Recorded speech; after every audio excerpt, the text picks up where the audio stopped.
سر پہ گیلا کپڑا تھا، حضرت علی اور عباس ہی کے سہارے آئے، ایک بھائی تھا، داماد تھا، دوسرا چچا تھا۔ آپ منبر پر تشریف فرما ہوئے، آپ نے فرمایا آج میں بخاری شریف پڑھ رہا ہوں اور مسلم شریف، کہتے ہیں قرآن کے بعد سب سے سچی کتابیں آج وہی پڑھ رہا ہوں، باقی فیصلہ آپ نے کرنا ہے۔ آپ منبر پر بیٹھے اور آپ نے صحابہ سے فرمایا کہ سنا ہے تم نے میرے فیصلے میں تانا زنی کی ہے۔ نبی کے فیصلے پہ تانا زنی کرنے کے بعد کوئی چیز باقی رہ جاتی ہے؟ یہ کس کتاب میں لکھا ہو؟ بخاری شریف میں۔ کس میں؟ مسلم شریف میں۔ میرے آقا نے فرمایا، سارے صحابہ جو اکٹھے تھے مسجد نبوی میں، کہ دیکھو تم نے میرے فیصلے پر تانا زنی کی ہے۔ فیصلہ کیا تھا؟ حضور نے اسامہ کو جرنیل بنایا کہ سارے اس کی ماتحتی میں جاؤ۔ صحیح ہے؟ اللہ کے رسول کے فیصلے پر معاذ اللہ تانا زنی کرنے والے کے لیے تو کوئی شے باقی نہیں رہتی۔ پھر آپ نے فرمایا سنو اگلی بات، آپ نے فرمایا ہاں ہاں تم اس سے پہلے بھی تانا زنی کرتے رہو، آج میں ہی بخاری سناواں۔ معاذ اللہ اس کا مطلب یہ نکلتا کہ تم پہلے سے میرے فیصلوں پہ تانا زنی کرتے رہو۔ نبی کے فیصلے کا انکار، نبی کے فیصلے سے کیڑے نکالنے، میرے آقا فرما رہے ہیں تم پہلے بھی یہ کرتے رہے ہو۔ اسامہ کا باپ بھی اس قابل تھا کہ اسے جرنیل بنایا جائے، اسامہ بھی اس قابل ہے اسے جرنیل بنایا جائے، تم میری نیک وصیت قبول کرو اور جا کے اسامہ کے لشکر میں شامل ہو جاؤ۔ اب کوئی گنجائش رہ گئی تھی کہ کوئی لشکر میں نہ جاتا؟ کیوں جی؟ یہ میں آج بخاری شریف مجبوراً سنان لگا۔ اگر یہ کتابیں پڑھ کے کوئی بندہ شیعہ تو ہو سکتا ہے، شیعہ ہو سکتا ہے، مسلمان رہنے کی گنجائش کوئی نہیں۔ روز انہوں نے ڈرامے کیے، کیوں نہ ان کتابوں کو ہم دنیا کو بتائیں کہ ان میں لکھا کیا ہے۔ خدا کی قسم اگر میں ساری بات بتا دوں دنیا ڈھونڈے گی کہ امام بخاری ہے کدھر۔ آپ بتائیں، نبی کہے کہ مدینے والوں صحابہ تم نے میرے فیصلے پہ تانا زنی کی ہے، دین کدھر رہ گیا؟ اسلام کہانی کدھر گئی؟ اللہ کا رسول کہتا ہے جاؤ لشکر میں، اور آپ کہتے ہیں جی وہ حضور بیمار تھے اس لیے صحابہ نہیں گئے، تو کیا رہے گا؟ کیا بیمار رسول کا حکم مانا نہیں جائے گا؟ صحت مند رسول کا حکم ماننا یہ کدھر لکھا ہے؟ اب اس سے اگلی حدیث، آؤ آج سارا روڑا کٹا، اس سے اگلی حدیث۔ میرے آقا بیماری کے عالم میں تھے، آپ نے فرمایا قلم دوات لاؤ میں وہ لکھ دوں۔ میرے آقا نے آخری زندگی میں لکھنا شروع کر دیا تھا، میں وہ لکھ دوں کہ میرے بعد تمہارے درمیان اختلاف نہ ہو۔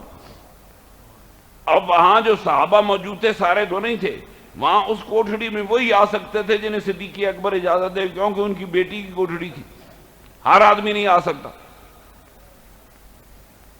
وہ بھی جو موجود تھے جب کہا تو ایک صحابی نے کہا ہمیں اللہ کا قرآن کافی ہے، ہمیں تو نبی کی ضرورت نہیں۔ کیا قرآن نبی سے افضل ہے؟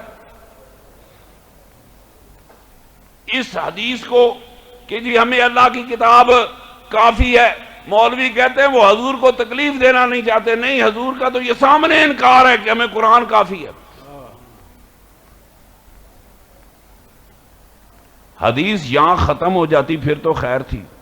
حضور کاغذ مانگتے ہیں کاغذ نہیں ملتا، قلم مانگتے ہیں قلم نہیں ملتا، کہا جاتا قرآن کافی ہے۔ جب سرکار نے پھر زور دیا تو جو صحابہ موجود تھے، یہ بخاری شریف یہ مسلم شریف حضور کے حجرے میں آپس میں لڑنے لگ گئے۔ ایک گروہ کہتا تھا قلم دبا دو سرکار سے لکھوا لیں، دوسرا گروہ کہتا تھا ہم سرکار کو لکھنے نہیں دیں گے۔ کی کیا تو وہ کوئی رہ گیا سنیو تھوڑے پلے آج تک بخاری شریف پڑھی جا رہی ہے آج بخاری شریف پڑھی جا رہی اہل سنت ساڑھے پلے کچھ رہ گیا اس کتاب کے نام پہ چندے لیے گئے اس کتاب کے نام پہ درس کھولے گئے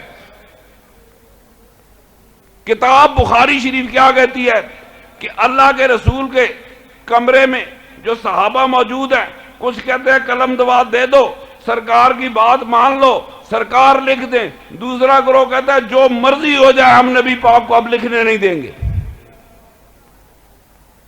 آپس میں لڑ پڑے تو میں شروع ہو گئی نبی پاک ناراض ہوئے فرمایا میرے کمرے میں شور مت کرو میرے کمرے سے دفع ہو جاؤ یہ نقشہ اسلام کا پہلے بھی کبھی سنا تھا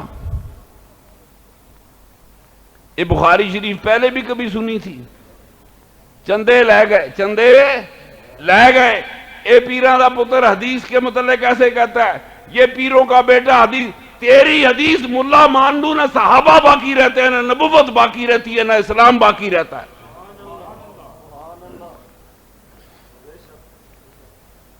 سرکار کہیں میرے کمرے سے دفع ہو جاؤ پیچھے کہانی کیا رہ گئی ہے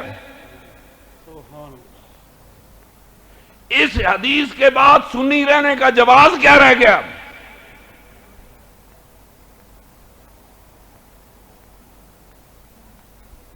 کیوں پترا بورڈ نہیں لے آندہ ختم بخاری ہوگی میں منافق نہیں ہوں میں فقیر کی اولاد ہوں بات وہی کریں گے جو سچی ہوگی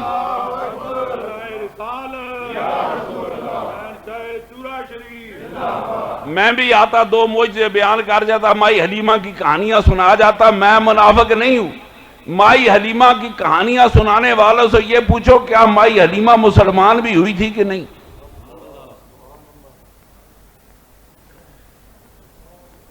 جس بی بی نے اتنے معجزے دیکھے اسے مسلمان ہونا چاہیے تھا کہ نہیں چھوڑو سچ کی بات چلاؤ کیوں بھائی میں غلط کہہ رہا ہوں کہانیاں سناتے ہیں وہ میں نہیں سنانا چاہتا زمزم آیا حضور کا سینہ چاک کیا زمزم میرے نبی پاک کے برابر بھی پاک نہیں ہے کمال کر دیتا جیسے نبی دھو رہے ہیں کہ جی زمزم سے نبی کو زمزم میں کیا ہے زمزم تو نبی کی ایڑیوں سے نکلا ہے کروڑوں زمزموں سے میرے سرور کائنات کا پسینہ پاک ہے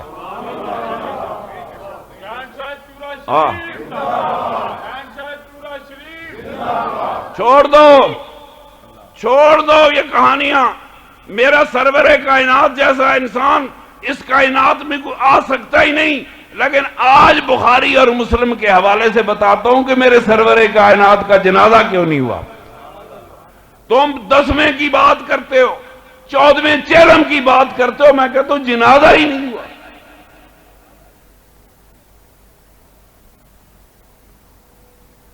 سرکار نے فرمایا میرے کمرے سے اب میں وہ لفظ استعمال نہیں کر سکا چلے جاؤ اس کے بعد امام بخاری اور مسلم دونوں لکھتے ہیں سرکار نے اپنی آل بیت کو بلایا اور انہوں نے کہا کہ میرے کفن دفن کا انتظام تم ہی کرنا آپ مجھے بتاؤ اب یہاں کھڑے ہیں جو بخاری اور مسلم نے نقشہ کھینچا ہے تو میرے آقا نے معاذ اللہ اتنی ناراضگی کر لی کہ صحابہ میرے کفن دفن میں شریک نہ ہوں کتاب کا نام کیا ہے یاد کر رہا بخاری شریف تھوڑے کو پھر پیسے لے جانے درس کھولنا ہے درس کھولنا ہے بخاری شریف کا ختم ہوگا تم سے پھر پیسے لے جائیں گے سنیا یاد رکھ حضور نے فرمایا بخاری مسلم میں ہے کہ میری آل بیت میری تجوید و تکفین کرے اس کے بعد میرے سرور کائنات دنیا سے تشریف لے گئے یہاں بھی تصحیح کرتا چلوں روز کہتے ہیں جس نے مرتے وقت کلمہ نہیں پڑھا اس کا ایمان کیسے ثابت ہوگا بخاری مسلم دنیا کی کوئی حدیث کھول لو میرے آقا نے بھی دنیا سے جاتے وقت کلمہ نہیں پڑھا ہے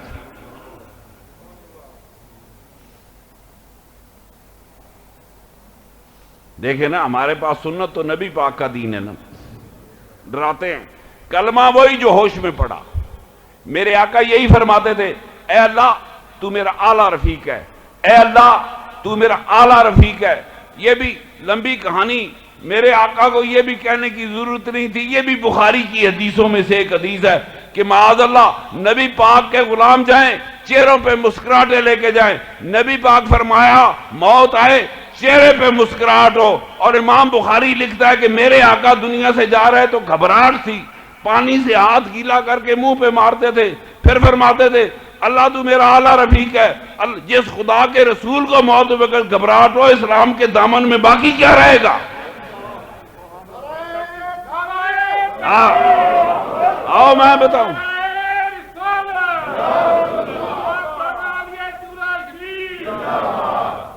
میں نے میرے آقا کے غلاموں کو مرتے دیکھا، سلام کر دیں لو خدا حافظ، پھر قیامت والے دن پھر ملیں گے، قبروں میں ملیں گے۔ تم واقعہ بیان کرتے ہو بلال کا، میری بات غور سے سنو کہ بلال کا مرنے لگا، دنیا سے جانے لگے، بیوی روئی کہ ہائے بلال، فرمایا ہائے نہ کہے، کل صبح ہوگی بلال اپنے آقا کے قدموں میں ہوگا۔ میری بات سن، صحابہ سے ملاقاتیں ہوگی، بلال نہ کہے واہ بلال، میرے آقا کا غلام مرتے وقت بیوی سے کہے واہ بلال کہے، تو سرور کائنات کو کس چیز کا خوف تھا؟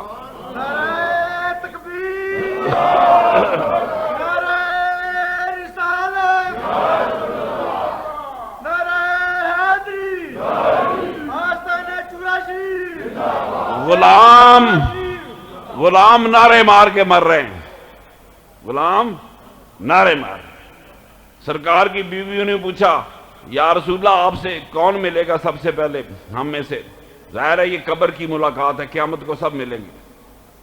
حضور نے فرمایا جس کا ہاتھ لمبا ہوگا بازو لمبا ہوگا۔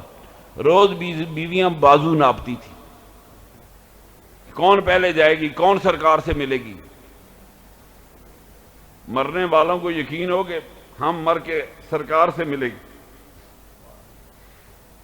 بی بی زینب کا انتقال ہوا، حضرت عائشہ صدیقہ فرماتی ہیں ہمیں پہلی بار سمجھی کہ لمبے ہاتھ سے حضور کی مراد یہ نہیں تھی کہ بازو لمبا، اور لمبے ہاتھ سے مراد سخاوت تھی کہ جو بی بی زیادہ سخی ہوگی سب سے پہلے مر کے میرے پاس آئے گی۔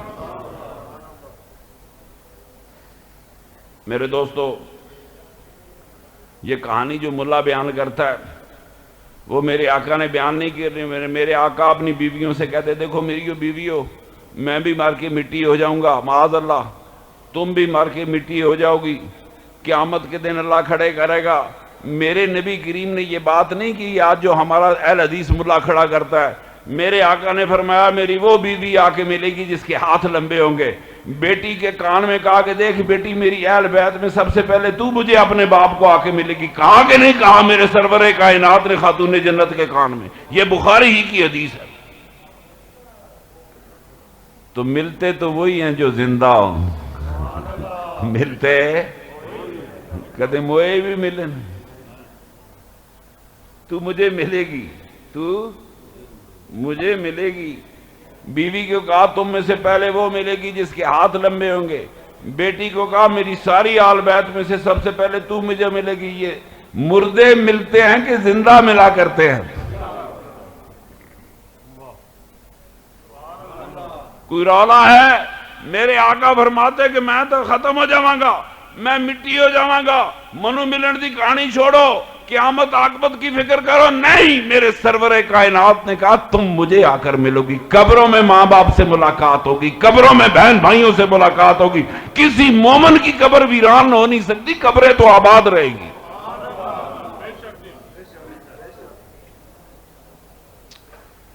بات پھر بخاری شریف کیڑی، پھر بخاری شریف۔ آپ بتائیں کہ سرکار کہیں کہ میری تجہیز و تکفین میری آل بیت کرے،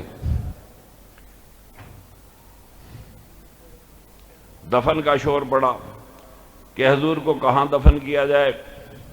کچھ صحابہ کا خیال تھا بیت المقدس لے جایا جائے، کچھ کا خیال تھا حضور کے آبائی گھر خانہ کعبہ پہنچایا جائے، کچھ کا خیال تھا باہر دفن کیا جائے۔ سیدنا صدیق اکبر نے فرمایا کہ حضور نے مجھ سے فرمایا تھا کہ انبیاء کو وہیں دفن کیا جاتا ہے جہاں ان کی روح قبض ہوتی ہے۔